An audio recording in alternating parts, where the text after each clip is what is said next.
It's Friday. It's pre-recorded. Now the show Dozens Love the 9 Years Podcast. Stop.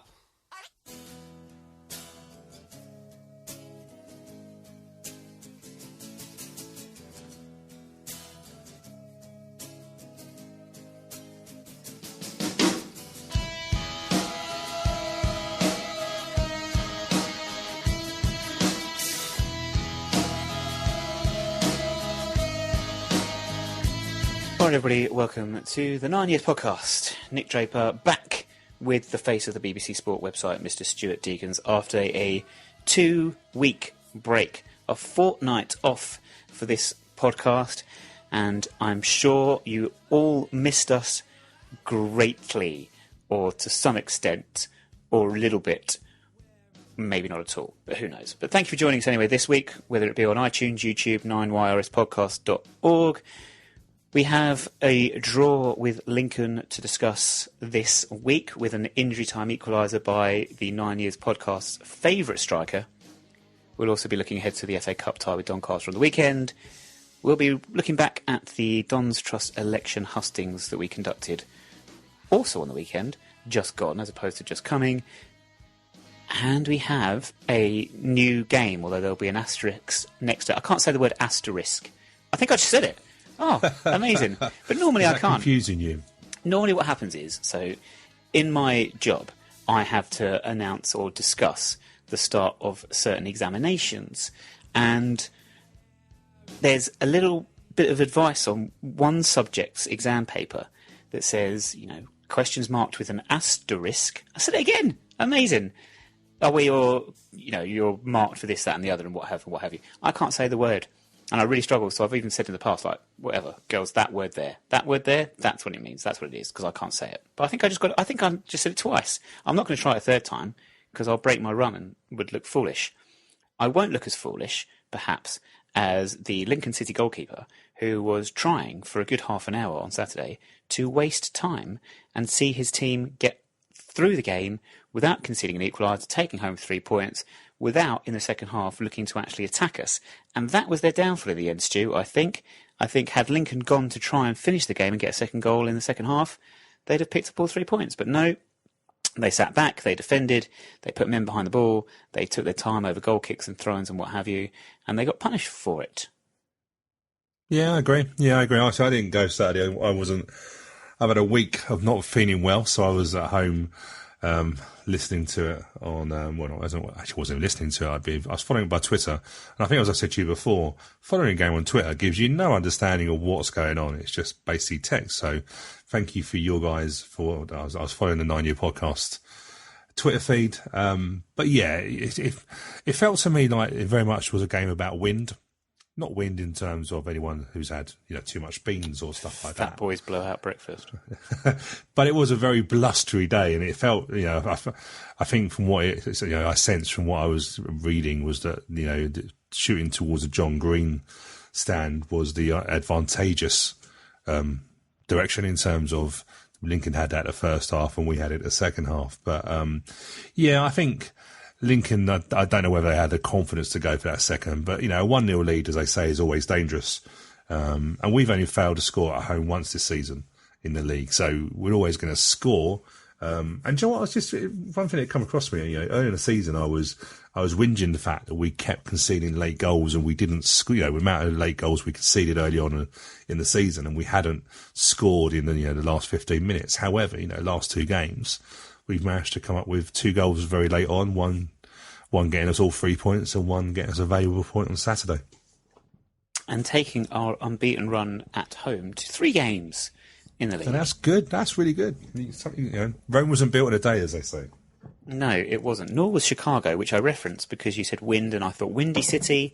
Chicago, I believe, is known as the Windy City. I'm going to double-check that it is Chicago. I might have that wrong. Yeah, you're right. It is. Certainly on Saturday, Norbiton was the Windy Shitty. Make of that what you will.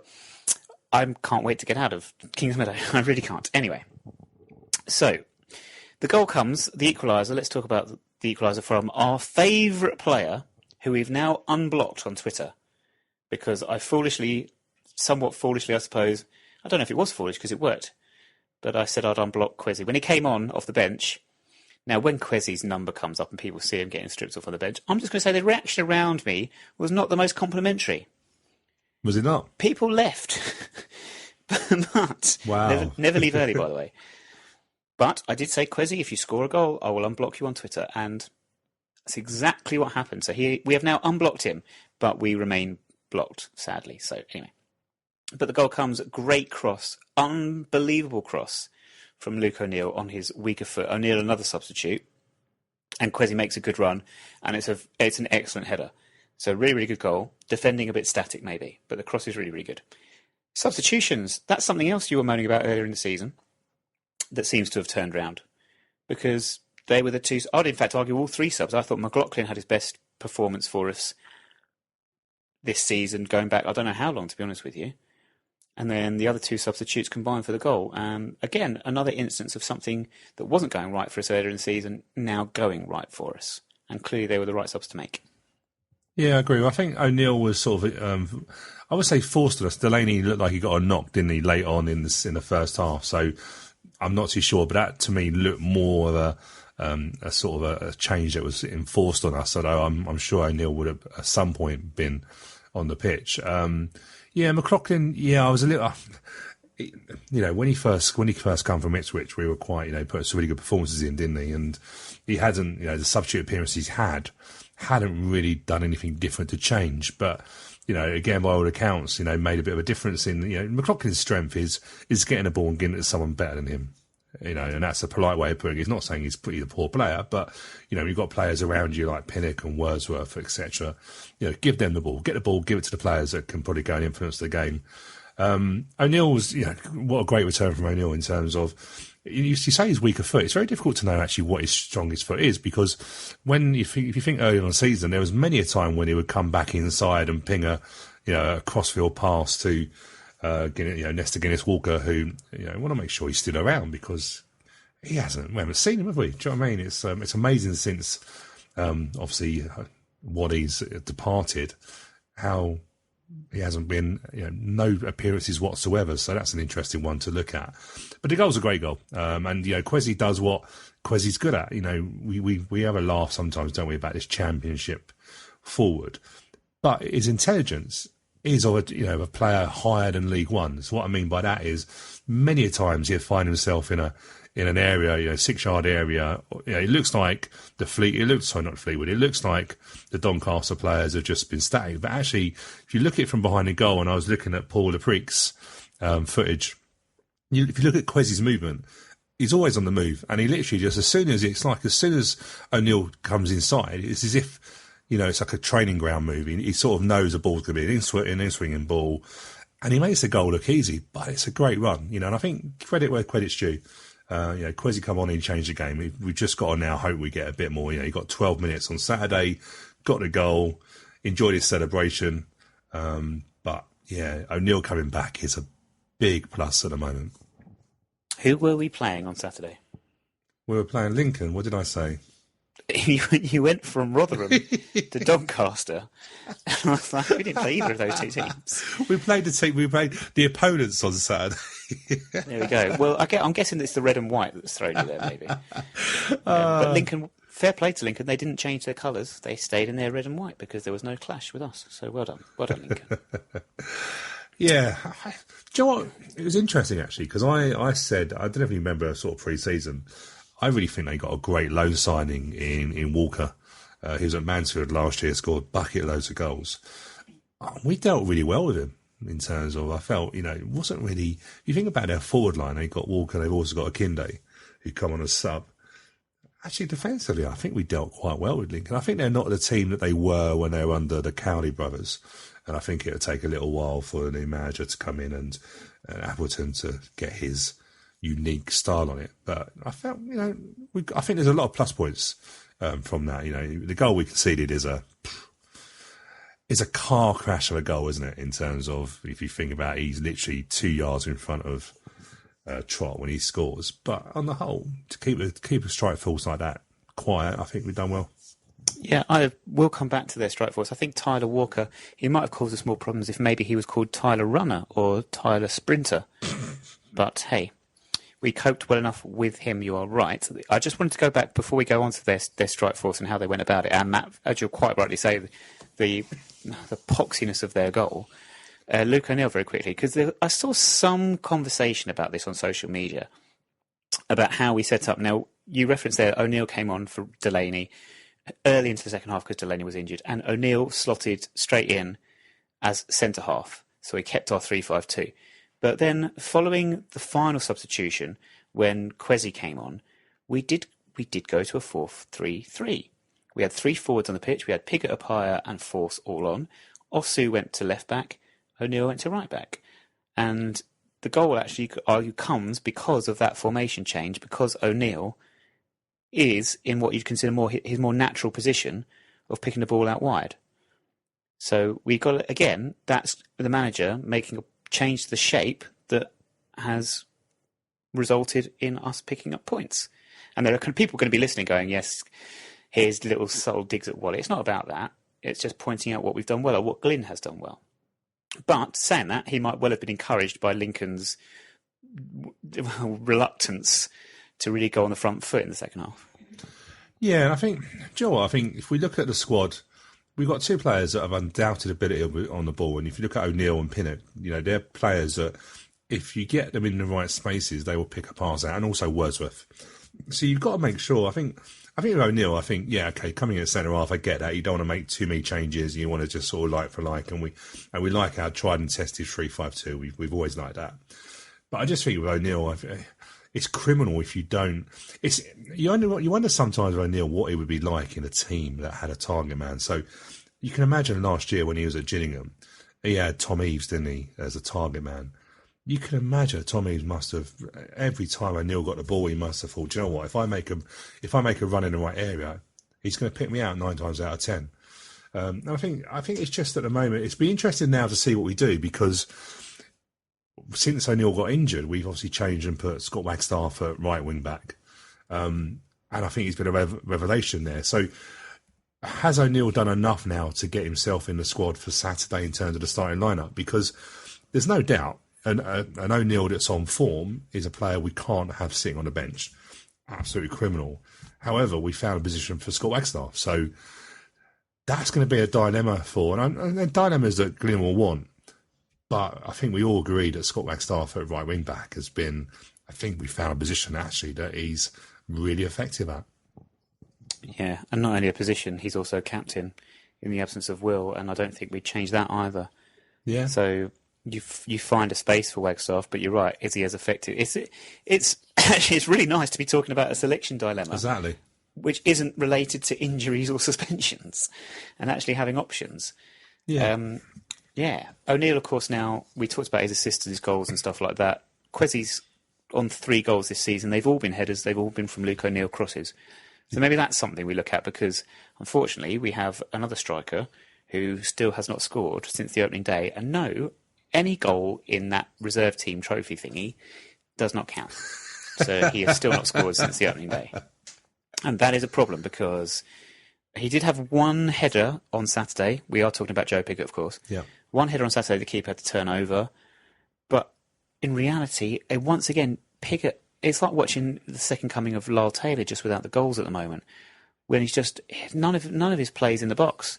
What I will say is I thought his all-round play was arguably the best I've seen from him in terms of linking play, making things happen outside the box. But I'm confused now, because I thought he was just a goal scorer. Well, the thing, and to be fair, the save that Vickers made from Pigott's header was a quality save. It was I thought it was a really good header from Pigott. The thing with Pigott is if he's not scoring, he's got to basically do something else, and it's sort of like we were talking before we started recording. And it's like, and people are going to laugh at me, but when you look at Force, he's just a goal scorer. Now, don't get wrong, they're paid a lot of money, because that's probably the hardest job in football is to score a goal. But ultimately, if Force doesn't score, what else is he doing? Now, Force can hide behind the fact that, we know that realistically, if he gets a chance, he's going to score. With Pigott, he's got to do a lot more than just score goals. He's not scoring goals. So, I don't think this season we've ever really got on top of the forwards in terms of getting a right combination, because sometimes forwards are about combination. I don't know if Pigott and Force works as a pairing. But then equally, I don't know what other pairings we've got. You know, if you look at all the forwards we've got in terms for Levy, don't forget we've got the Welsh striker, which I just forgot his name. It's been away so long. Roscoe. That's it. Cool. So how can I forget about Roscoe? Because he's not played. Yeah, and this is the thing, isn't it? You know, forward-wise, we've struggled all season to get a partnership. You know, we stumbled across Force, whoever got a deal across the line. Great. We're going to struggle in the summer. Sorry, we're going to struggle in the transfer window because he's no doubt going to go somewhere else. I think that's quite odds on. I don't know if we're going to cover it, but he's cup tied. Well, not cup tied, but Brentford won't allow him to play in the FA Cup, which suggests to me they may have some plans for him in the transfer window. But it's an area we just haven't got on top of. So you're right, you know, with Pigott, he's got to do more than just score a goal now. So it's really important that if he's not scoring a goal, he's setting them up or he's making space for others to run in behind him. But he desperately needs a goal, doesn't he? You know, because I think forwards is all about confidence. And every time he's not, you know, he's paid to score goals. So the longer he doesn't score goals, I'm sure the longer the pressure will get. But at the moment, who replaced him? Because actually, does Kwesi start? I don't know whether that goal gets him a start at the moment. Well, yeah, I mean, again, it's going to sound stupid. Apart from his goal, which actually won us a point, so can't complain too much. Didn't really do anything else, Kwesi, on Saturday. Gave away a free kick, and that was about it. Looking at strikers, was it a block tackle? It was a block. It was a block. He loves a block, doesn't he? He does. Now, talking of strikers at the other end of the pitch, as you've mentioned, Walker didn't, well, yeah, and we joked about his surname, but the goal scorer was certainly a pain in the backside for us. Ha ha ha ha ha ha. Why am I not employed by the BBC? I don't understand this. I have no idea. Chris Sutton is. I mean, fuck me. Jeez, if he is, anyone can be. Chris Sutton is the funniest person ever. He's so argumentative. There's some great stuff. You want to go on YouTube for a laugh? Go onto YouTube when he's talking when he's doing his Scottish football. I think that's where his expertise and knowledge is. He loves a row, Chris Sutton. He must be a nightmare to play with. Probably a nightmare to work with, to be honest with you. But hey, Grant Payne scores the goal, and scored against us last season, didn't he, for Bradford? So he's got form. Looked like getting another winner until we got the late equaliser. But, what did you make of him? Because I thought first half he caused us problems, arguably more so than any other striker. Yeah, he's a bit of a... I'm going to say, he's a pain to play against, isn't he? Do you know what I mean? Yeah, Sorry, I'm very sorry. Jack Payne, not Grant Payne. As soon as I said Grant Payne, I thought that doesn't sound right. Yeah. Jack Payne. Again, looking at the highlights, it looked like with a 3-5-2, there's always gaps in between your right wing back and your left wing back, and they're your areas. So when you've got between Paul Cannon-Bailly and Osu, it felt like that's where he found his areas of joy. That's something we've got to be careful of, because sometimes the little nippy strikers are the ones that are the pains to play against. But yeah, decent goal. The goals are a little bit... It's difficult to see whether... The problem is, when you look at the goal, when he scores, Payne is literally 2 yards, but it's his run across that does it. Trot is a bit static. It's not a great goal to concede. A goal, most goals are never great. You can always pick the holes out of everything. But it was a little bit of a... Yeah, wasn't great, was it? No, it was poor. And like you say, they could have had one before that when they hit the post, the near post ball. That was clearly their tactic. And that was the thing. Why was our first half so poor? When we looked at that Lincoln first half, and they looked like they were very well drilled and well coached, and they'd learnt what they were trying to do. You could see what they were trying to do. We were all over the shop first half. It was so poor. I don't really understand why it was so poor.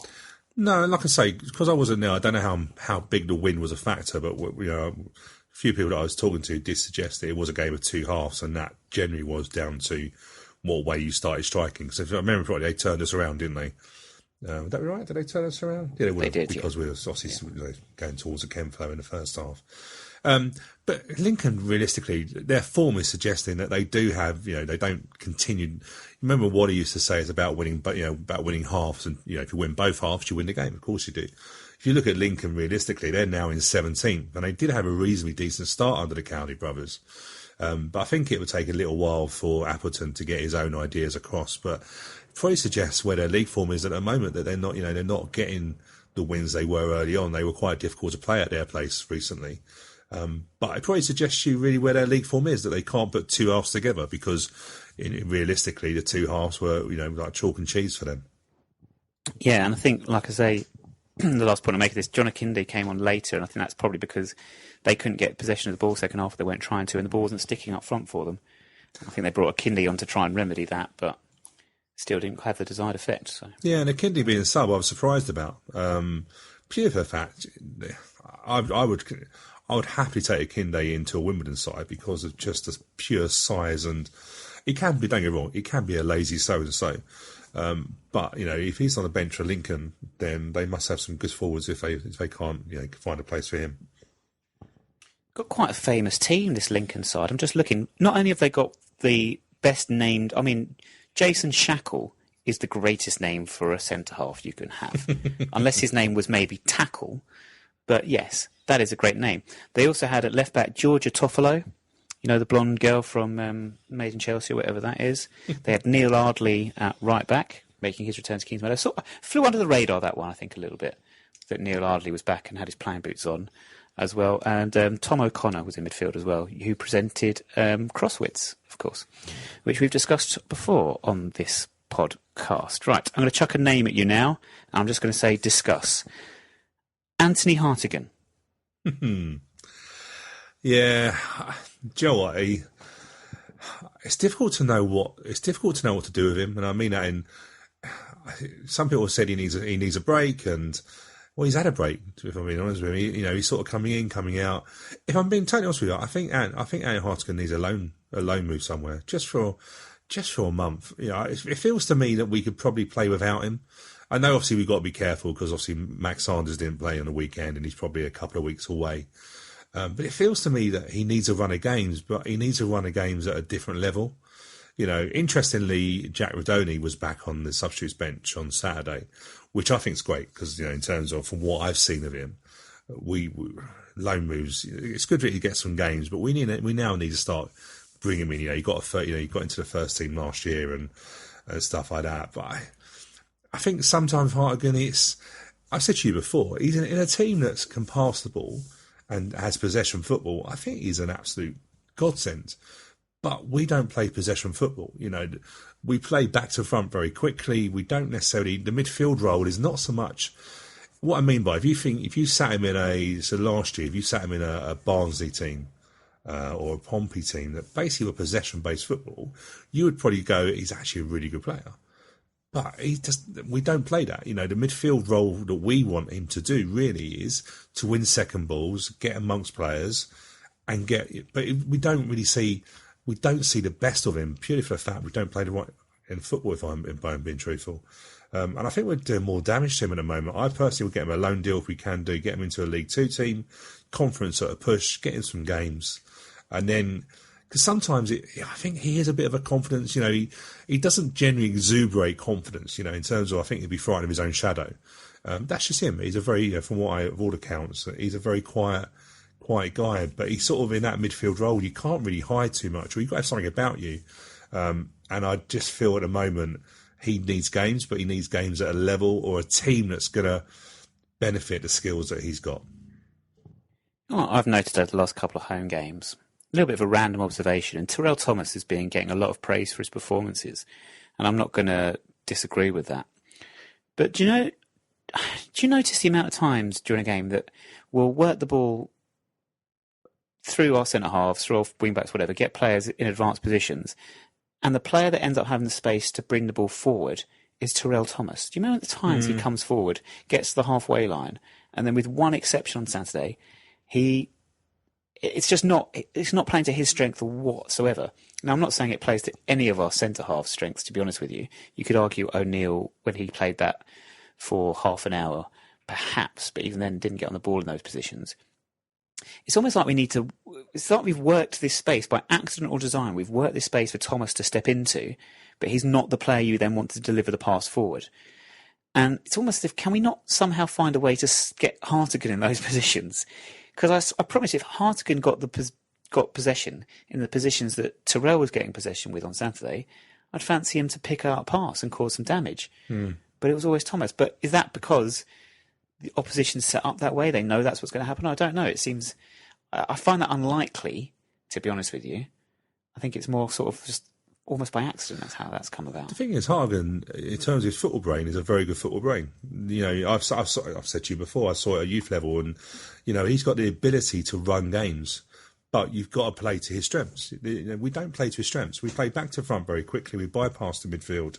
There's been many a time where Hartigan's got a ball from Thomas or one of the centre halves, and then he'll play a ball off and he'll make the angle.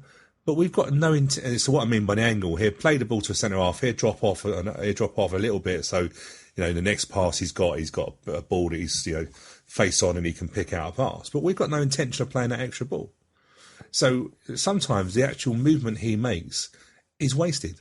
He wants to play the ball off, make triangles and work that way through. But we don't play that way. So in a way, Hartigan is a player in the wrong team, because we don't play to his strengths. And there's a few... Thomas, I agree with what you're saying. Thomas, I think, is the one that has the confidence to go and step into... Really, when you've got a 3-5-2, realistically, you're always going to have one spare. Very rarely are teams going to come 4-3-3 against you. Play maybe 4-4-2, sometimes a play with a 1. If they play with a 1, that means you've got two centre-halves marking nobody. So what you really want to do is you're wanting them to step into the space, because ultimately, what's the point? If you've got an overload in your centre half, you really want them to be confident enough to... And I think Thomas does have the confidence. I do think sometimes he gets too far up the pitch and then he suddenly thinks, shit, I'm a defender.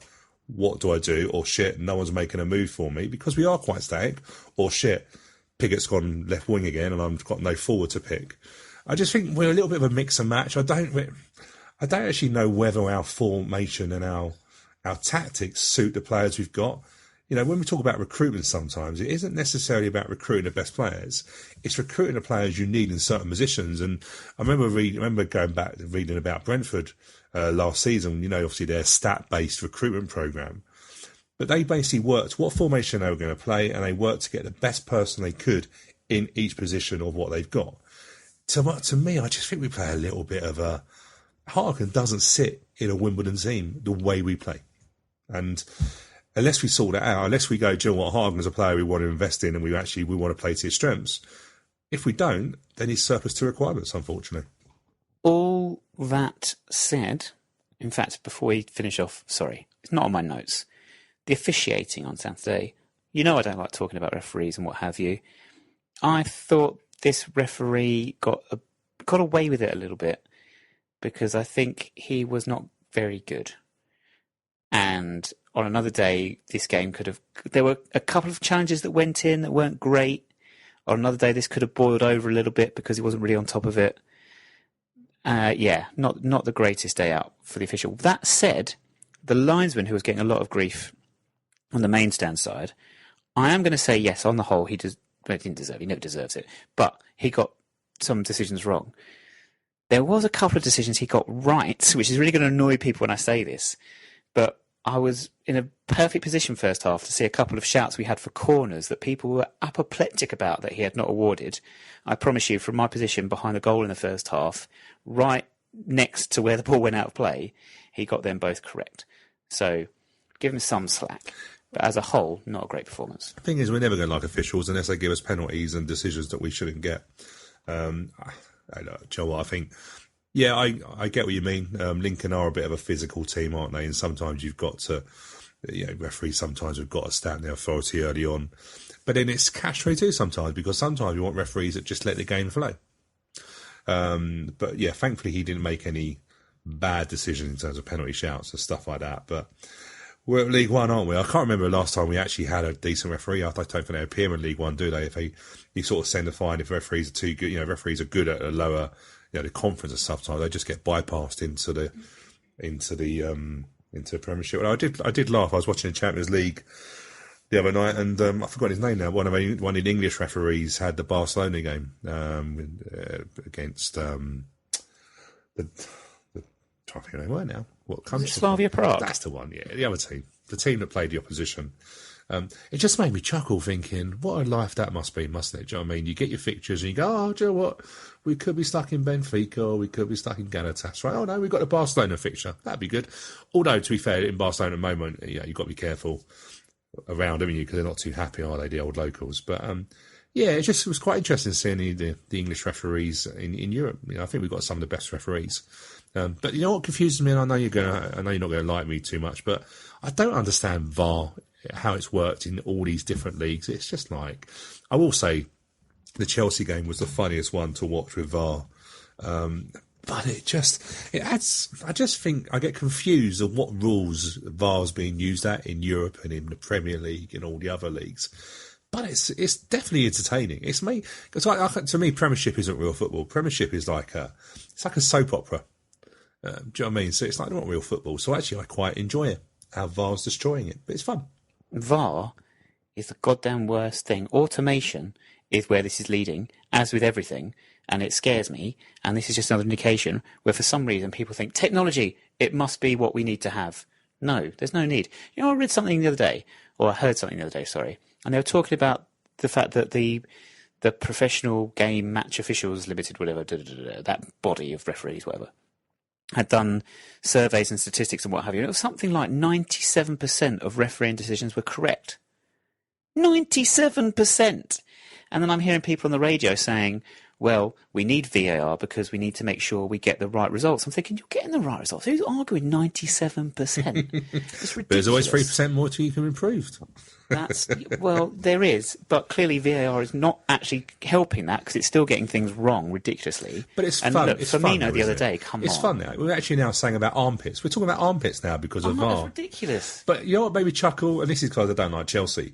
But the fact is that they scored that winner, didn't they? So they got to the 4-4. Ajax literally fell apart amongst themselves. Nothing like the Dutch doing that, is there? But they fell apart amongst themselves. And then obviously the winner that wasn't a winner.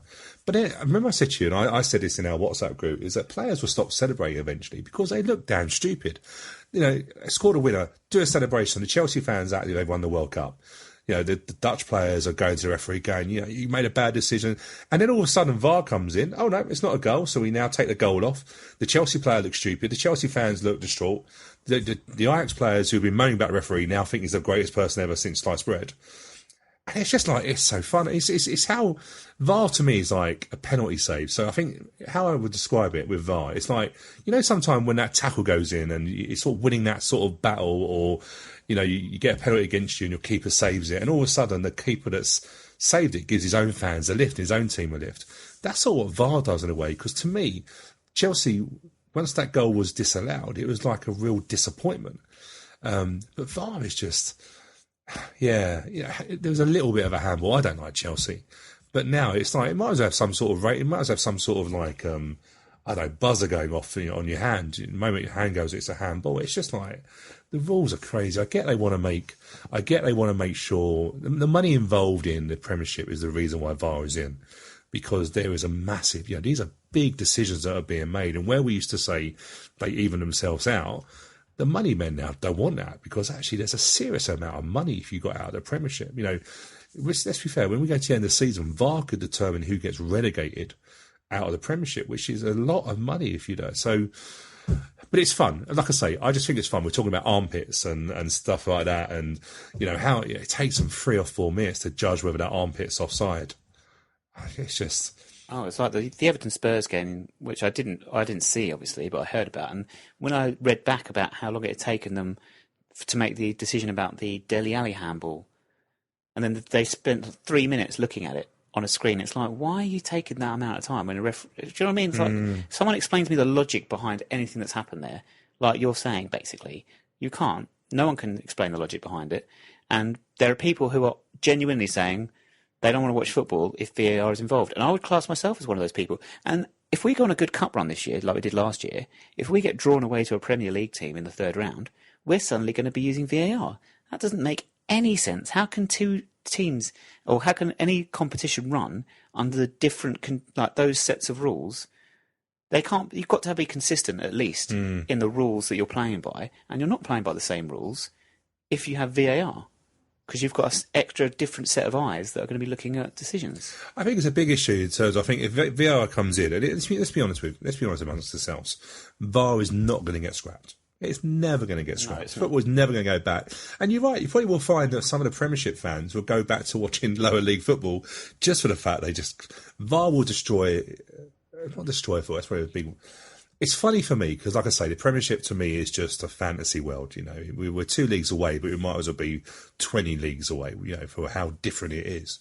It's funny to watch, and that's what I'm. You know, from a football fan, that's something I don't class Premiership football as real football. You know, we're so far detached from it. It's unreal, but it's so funny, and I just find it. You know, I said a little while ago, I think players will stop celebrating goals seriously because they're looking stupid. You know, we know every goal is going to go to VAR, and you know every goal, the referee. It's like it's like in a way, it's not starting from a position of that goal's a goal. It's starting from a position of what can we find to not give the goal. That's how I find it at the moment. So they're looking, is it handball? If it touches anyone's hands, it's handball now. Is it offside? Is his armpit offside? You know, we're going to have people going to struggle to have big biceps now, just in case that's a little bit.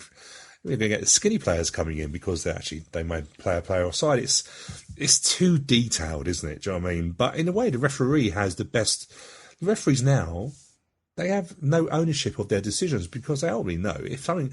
Who do we moan about now? We don't moan about the referee on the pitch. We moan about VAR. So the referees now really don't get the grief they used to, and that's not a bad thing. But they're not being able to make decisions, and we could all referee games at the moment because we've got a VAR to fall back on. What you're going to see, and you're quite right, is in about 20 years' time, you're going to see players put the ball in the back of the net, and you're quite right, Stu, they won't celebrate because they're immediately to make sure that the goal is checked and given the green light by the VAR check. And it's just another example of technology coming in and stripping emotion away. Yeah. And all these dystopian horror stories that we've been reading all our lives. I mean, it comes back to that old adage. 1984 was a warning, it wasn't an instruction manual. And yet, for some reason, humanity seems to be determined to strip emotion out of everything. We seem to create a society in which you can't offend, by the way, this is me going on a massively philosophical rant here. You can't offend anyone. People want to curb your speech all the time in case you have upset feelings. You can't say a bad word to anyone. We want to dehumanise everything. You're going to soon have people that don't have to go about their day without having to interact with another human being. There are people like that already. They'll watch their TV, they will listen to whatever, then they'll do all their jobs online through a website, they'll go and do their shopping, they'll go and put it through the self-checkout. They won't have to speak to anyone. It depresses me so much. I tell you what I will say, just the final bit on VAR. It's not VAR as such, it's on just the rulings. I was watching again the Barcelona game, and the funny thing that made me chuckle was there was one bit when Dembele was blatantly offside. You know, they start part of pushing up so high that there was always going to be offsides in it. And he went through and he knew he was offside. And he looked at the linesman, and the linesman won't give you offside until you touch the ball now. But he didn't want to touch the ball. So literally you had him running towards the ball, not wanting to touch the ball. The linesman not putting his flag up until he could touch the ball. And it was just comedy. He knew he was offside, but the linesman couldn't give offside until he touched the ball. And you're just thinking, it's offside. Just put your... It's like now they're not allowed to put their flag up now until it's offside. It's just... Sometimes you can just make rules too stupid. You know, and people will say, and the problem is with the rules sometimes, is you even get it at Kings Meadow. People go, put your flag up, it's offside. They can't. They can't put the flag up until the person touches the ball, which could be 5 seconds after the ball's played. We all know it's offside. So, you know, you and I have been there many a time before where we're going offside, but you ain't put the flag up. Then the player touches it and it's offside. You go, what took you so long? If you study the rules, which I'm not saying we're geeks about rules, but the rule is until the person touches it, you can't give it offside. But it is farcical, but funny. I enjoy it. It's like I say, it's not a real world, the Premiership or the Champions League. It's just it's a faraway galaxy. Is there a new Star Wars movie coming out, Stu? I think there is. I think it's already come out. I don't know. I'm not a big Star Wars fan. But I mean, I'm not a Star Wars fan. I'm not. But hey, you know, you talk about players not celebrating goals because they don't want to look silly. There was one hilarious one in the Championship this week where Cardiff, did you see this? No. Cardiff got a last minute, or a late, I should say, penalty that was awarded for a foul where the referee had played on for a little bit and then decided he couldn't play on any further. So he blew the whistle for the penalty. Cardiff striker carried on playing because he saw an opportunity to carry on playing, put the ball in his net, ran away, did a great knee slide in front of his home fans. All the while, he's the only person apparently in the whole stadium that hadn't realised the referee had stopped the game for a penalty. And he was full-on knee slide, was loving life, turned round, was like, what? Why have you... And then he wasn't even the player that got to take the penalty. I'd have said, go on, take the penalty, make up for it. No, it wasn't. I know we're going on a little bit about VAR, but it's stupid when you think about it. We kept talking about how you can't celebrate goals unless we got a booking through Force, which got him a red card because he dared to get off the pitch at Kings Meadow, which, let's be fair, ain't that difficult to get off the pitch at Kings Meadow. But isn't it funny how, the celebrations, we were moaning that people can't celebrate it, can't over-celebrate. And now another rule's gone in. Well, actually, I don't know whether you should celebrate because it might be pulled back. And you're right, it's all the fun of it is coming out. But we still have it in the lower leagues. So, maybe the Premiership, the armchair fans and the Premiership fans would just start. If you think about Italy when they had when Inter Milan and AC Milan saw their attendances drop massively because of the deals, the TV deals that the Italian clubs have, and you found that the attendances dropped. Haven't yet seen that happen in Premiership, but the Premiership bubble could burst at one point, and VAR could be the thing that bursts it. As we're running a bit late, very, very quickly, going back to our game with Lincoln after that diversion, who for us do you think had the best week of all the playing squad? Well, it's a toss-up between Kwesi and Luke O'Neill. Kwesi, because he scored a goal, and obviously, because he's on the pitch, means he couldn't be on Twitter. Or O'Neill coming back. I think I'm going to give it to O'Neill. Who had the worst week for us? Do you know what, in a strange way, Will Nightingale, because what's going on? It's a worry. Well, yeah, it feels that we don't really know what his injury is, doesn't it? That's the only thing you can read about the interviews that are being done through the official site. It feels to me we don't know what his injury is, or we either don't know what his injury is, or we're trying to hide what his injury is. But whatever it is, it's not a short-term injury, is it? No, not by the sounds of it. So that's a bit of a worry. Elsewhere in the division, your pick of the results, you're talking about how things are much more fun down at the lower levels. We know what's even more fun is the fact that a certain team are fucking shit. And they have lost 8 of their last 9 Is that the official games. term? Yes, that's what they should change. When they finally drop the other word, the final word in their name, that's what they should replace it with. Well, they're effing shit, but they beat us twice. Well, we didn't bother. We were just like, we don't want to know. So they lost at home to Tranmere, hilariously, and the empty seats were very vocal in their... Well, they weren't vocal because they're empty seats. 3-1, they're below us in the table, they're in the bottom 3, they sacked or parted company with their manager. What an absolute idiot he is for taking that job in the first place. Why on earth, if you're going to leave your long-term secure job in which you're a legend and you've done such an amazing job over a decade in charge, why on earth do you leave it for, of all clubs, that one? An absolute numpty. Well, yeah. Hey, look, we look on it from emotion, don't we? So why would you go anywhere near that club, that soulless place in Buckinghamshire? I think Tisdale, if I remember properly, I'm trying to give him some sort of balance on it. I think Tisdale hadn't the trust that Exeter basically said they were going to terminate his contract, or he had a year, they weren't going to renew his contract, so he sort of knew he was on his way out. From a non-emotional point of view, I suppose it looks attractive. They've got a big budget, got a big ground they can't fill.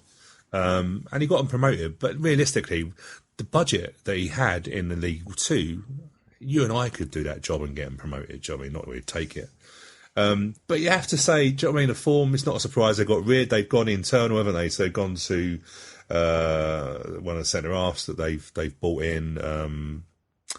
Yeah, do you know what? I think what makes you chuckle with it is they always have a very good budget, unless their budget isn't as good this year. But I reckon they've got an easily playoff budget, and obviously the person in charge up there thinks that should be the thing that gets them promoted. But they're just not very good, which is great, And it's only the fact that Southend are so shit that actually they're not, going where Bolton are. But it does make you chuckle. There's still 8-point gap between them and Southend. It's just like, how bad is Southend? Like, how long is Sol Campbell going to last in that role? They could go for a record of number of managers in a season. It's like they are on minus 28. Minus 28 in 16 games. They are minus 28. What are they going to finish on? And they're going to have the embarrassment of Bolton finishing above them. There's no doubt about that. Because one of my games of the week in terms of good results is Bolton. A great win against Fleetwood. It's very much the golden oldies as well. If you look at their attack, it's very much the golden oldies at Bolton. So, and that's before they get to the window. Bolton are going to get stronger once the window is opened.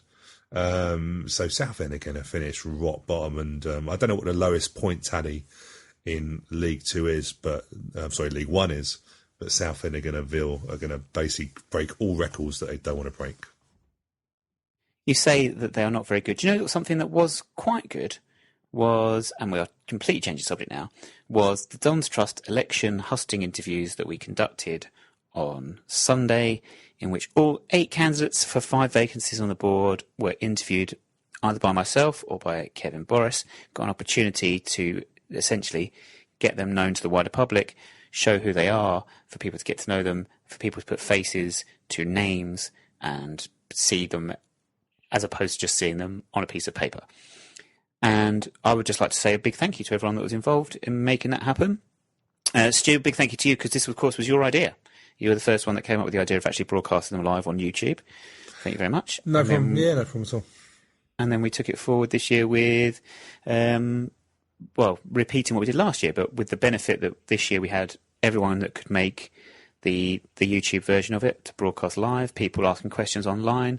And yeah, happy days. Thank you very much. Huge thank you to John Dolan for all his support in getting us into the position to conduct these interviews. We do enjoy doing them. We think they're very useful and very worthwhile, and a great exercise that we hope to continue again next year. Thank you very much for David Charles for getting up early on his Sunday morning to open up the stadium for us and give us access and give us a place in which we can actually broadcast from, which was fantastic. And thank you, of course, to all the candidates who all came, who were fantastic to deal with, all on time, all good, no issues, perfect. Day couldn't have run more smoothly. We had one internet dropout. What can you do about that? Nothing. And that only affected us for about a minute. And then, of course, thank you to Kevin and Mark Hendricks and George Jones for helping out on the day with everything else. So, yeah, all good.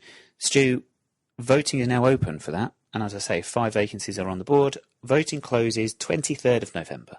So you've got just over 2 weeks from the release of this podcast. It closes at 2:45 p.m. on the day of the home game with Gillingham. Yeah. So, yes, we encourage all Dons Trust members to use your vote. Definitely. And like I say, I'd just like to say, I've said to you already, but thank you very much to you guys for... I was unfortunately, I'm not well, so, I know it's obviously a stretch because it's a long day anyway, but I thought you guys did a really, really good job. I watched it as a fan at home all day, and I really enjoyed it.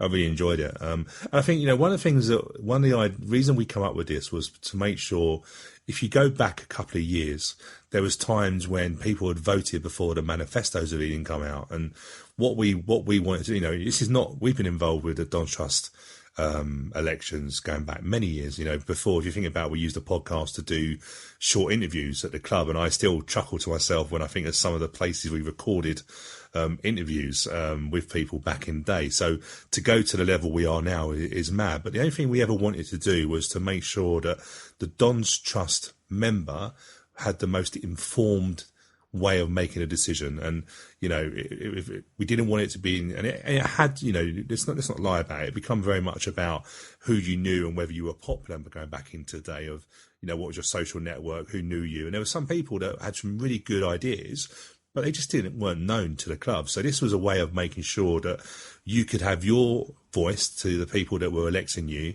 but equally you could make an informed decision. So that's all we've ever tried to do. And, the viewing figures last year were very good. And, my hope would be that the viewing figures are as strong as they were last year or even better. But equally, the percentage of Dons Trust members voting is higher, because this is a really, this is a really big decision. This is the people that are going to represent us, and we go to Plough Lane.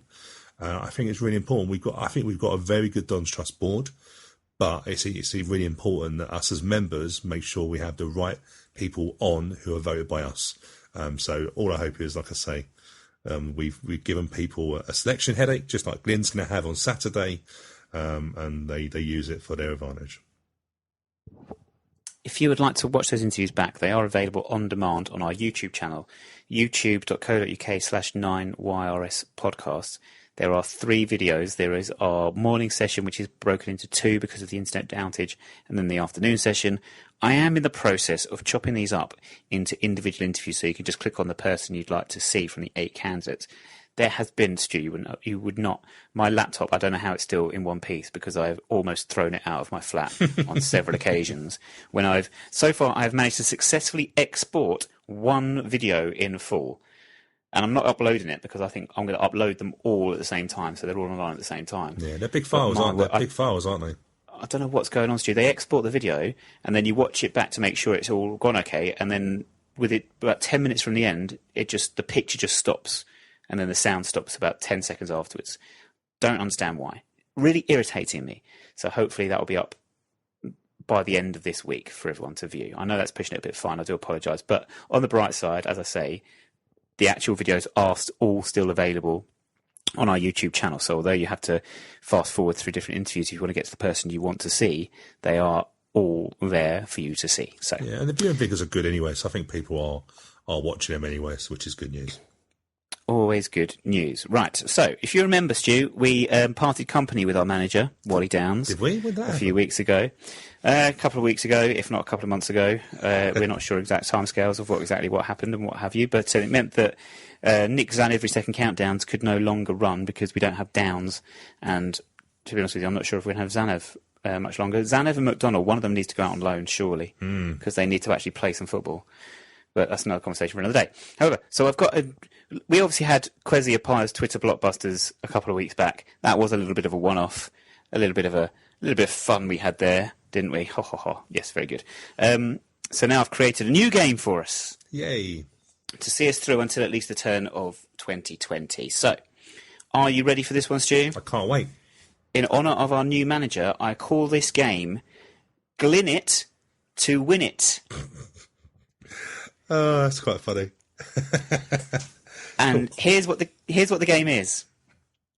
I'm going to ask you to give me names on a list, and I'm going to give you 30 seconds for you to announce or give me as many names as you possibly can whilst I play the countdown music in the background. It's the same game, it's just got a different name. I guess that. So this week, and look, listeners, I'm very sorry, but we've got busy lives. We couldn't think of anything else. So we've got this. Just you're going to have to deal with it until January. All right, we'll come up with something after Christmas. Anyway, this is what I'd like from this week because I've changed it on the basis of our managerial change, Glin It to Win It. I would like you to name as many Wimbledon managers as you can since 1955. I have 18 names on this list. How many do you think you'll be able to name? Well, I can probably get the ones that, since I've been a Wimbledon fan, so I can probably get the last 30 years. That's scary, by the way. 30 years. You'd never guess I'm that old. I can probably get... So we're looking... Give yourself a par figure. I can probably get 10. Oh, okay. Okay, well, you said it. Well, let's go for 10. Stu, I'm going to count. I'm going to start the timer in 5 seconds. All right? Yep. 3, 2, 1... Go. So Dario Gradi. Yes. Harry Bassett. Yeah. Bobby Gould. Yeah. Joe Kinnear. Yeah. Ray Harford. Yeah. Who else we got? We've got the Norwegian. I can't forget his name now. Olsen. Yeah. Peter Whiff. Yeah. Terry Brown. Dave Anderson. Nick English. Neil Ardley. Terry Brown. You said Terry Brown twice. I don't know if we can... I'm going to give you just 10. Just. Cool. Okay. I have to say, I did not have Nick English on my list because he was not a permanent manager, so Simon Bassey would not have counted either. But I believe you got 10. Yay. You've done well. The ones you missed I have on my list, and I'm sure some of our older fans might be able to correct me. But did you actually say Alan Batsford? I can't remember. You said I didn't. You didn't say Alan Batsford. I went back as far as Dario. Oh, my days, yes. Yes, so Alan Batsford, Dick Graham, Mike Everett and Les Henley would take us back to 1955, according to my list. You then got everybody from there. So you had Dario Gradi, Dave Bassett, Bobby Gould, Ray Harford, Peter With, Joe Kinnear, Egil Olsen, you said. Terry Burton, I think you missed. Of course I did. Well, I don't want to remember that time, unfortunately. You also missed Terry Eames. There's a reason for that. You said Dave Anderson. You said Terry Brown. You said Neil Ardley. You did not say Wally Downs, which is going to cause all sorts of controversy especially on the WAP guest book. Well, Adam, they're coming for you, Stu, because of all the managers you forgot to say. Wally Downs is one of them. Well, we live and learn. I didn't even get the name of the person the game's named after. So, in my defence, Glyn, you did jump in after the time had finished. Yes, I think yes, that would have been my first one personally. But hey, isn't that a great way though? Memory lane. Like I say, I'm coming up to 30 years in January of watching Wimbledon games. Wow, you've been watching Wimbledon longer than I've been alive. But isn't it weird when you think about that journey, especially when we talk about managers? Peter Whiff. I still remember that with oh my days when you get managers wrong. Like for Egon Olsen, people think that wasn't a great signing, but we have to remember at that time he was internationally in Norway was very similar style of football to what Wimbledon played. So it wasn't that sort of a major mistake. But Peter Whiff, oh dear, did he make the ground? Did he make the air stink? He was terrible. I have more time, sadly, but I'll have to take your word for it. Read it up. It was amazing what he did. He tried to get them to wear suits. He tried to get the crazy gang to wear suits. Mate, well, give in. Never going to happen. Never going to happen. Right. Running a bit late, so let's do a very quick preview of the visit of Doncaster in the FA Cup this Saturday. Doncaster, who last year, like ourselves during the FA Cup, got through to the 5th round. They were knocked out 2-0 at home to Crystal Palace. They got a new manager since last year, so Darren Moore has stepped in because was it Grant McCann last year that went on to go to Hull City in the Championship. They're currently 11th in League One. It's the most boring kind of cup draw you can get, isn't it, against a team in your own division? It's not the draws you want. They're unbeaten in 3. Looked at their team. They seem to be doing all right. They've only lost 3 games all season, but nothing really stands out to me, to be honest with you. They've got James Coppinger, who turned 47 last week, so he's still going strong. And the big news is, of course, as you've mentioned earlier, Marcus Force is not available to play because Brentford have asked him not to play because they don't want him cup-tied, which means almost certainly that he will not be with us in January for a variety of reasons. Is the worst result a draw? Yeah, we don't really want another game. I was actually thinking this the other day because obviously now the League Cup games go straight to a penalty shootout, and I know we protect the FA Cup, in terms of replays and stuff like that. But I was sort of thinking it wouldn't be the worst thing if we could just decide the game. Do you know what the FA? They need to scrap it. They need to work out what they want to do with the FA Cup because you either have replays or you don't have replays, and I think they've scrapped them from the 5th round onwards now. Right. And it's like, come on, just either it's all or nothing. Well, it's a difficult one, isn't it? Because let's be fair, for us, it's really, if we got a draw at home, say for instance, we draw Man U, got a draw at home, and then we went to Man U, that's massive. And if you look at the League Cup, obviously Man United have been drawn at home. I'm trying to think of to a lower league. Is it Colchester they got? Yeah. So for Colchester, for all that work they've done of beating Tottenham at home, they've got the plum draw now, haven't they? Not on a replay, but, so I think it's difficult because let's be fair, the FA Cup is all about making as much money. We're not going to win it. So it's about making as much money as you can from it. So the draw is a nightmare because it's a draw. It's a team in their own league. Doncaster are a bit of mix and match. We look at them. They beat Peterborough. They beat Bristol Rovers, but then they got done by Oxford. Their game against Southend don't count because everyone's smashing Southend. But they look a decent team. Doncaster are probably saying exactly the same thing about us. It's not an inspiring cup draw. It's a very, do you know what I mean? It's them. They're thinking probably the same. They got to travel. We haven't. Let's get a game decided. No draws. I don't think a replay is good to anybody. And let's just get the game decided. If we get through, we get through to the second round. But it's a bit of and also we played Doncaster later on in December as well, don't we? So it's one of those games where they're sort of very close together. But don't get me wrong, I'm looking forward to the Doncaster game in the league, of course, because as we don't know, but my son is mascot for that Doncaster. So, of course, Doncaster are a very exciting team for me, but it's not in the FA Cup this week. If we were to have a 3-3 draw with Doncaster, the score in the top left of the screen on the highlights would be Wim 3 Don, and it would kind of look like it reads Wimbledon. What's your prediction for this game? Prediction. What's your prediction? Prediction, I think we are going to... I think it's going to be a draw, unfortunately.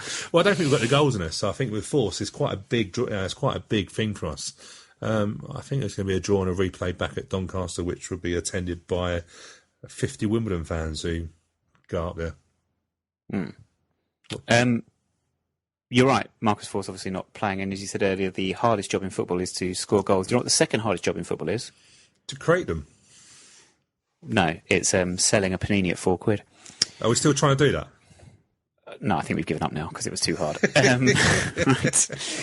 There was cup action for the ladies as well, who are also in FA Cup action this weekend. This weekend they are away to Actonians because the rule book of women's football says that Wimbledon must play Actonians every second Sunday of the month. This time it's 2:00 at their Actonians home ground in Middlesex in the Women's FA Cup. Last week the women won in the Women's National League Plate. No, let's not make any jokes about what the women were able to serve up. But they did win 2-1 against Brislington with Georgia Heisman and Katie Stanley. It's always Katie Stanley with the goals. So come on, the ladies.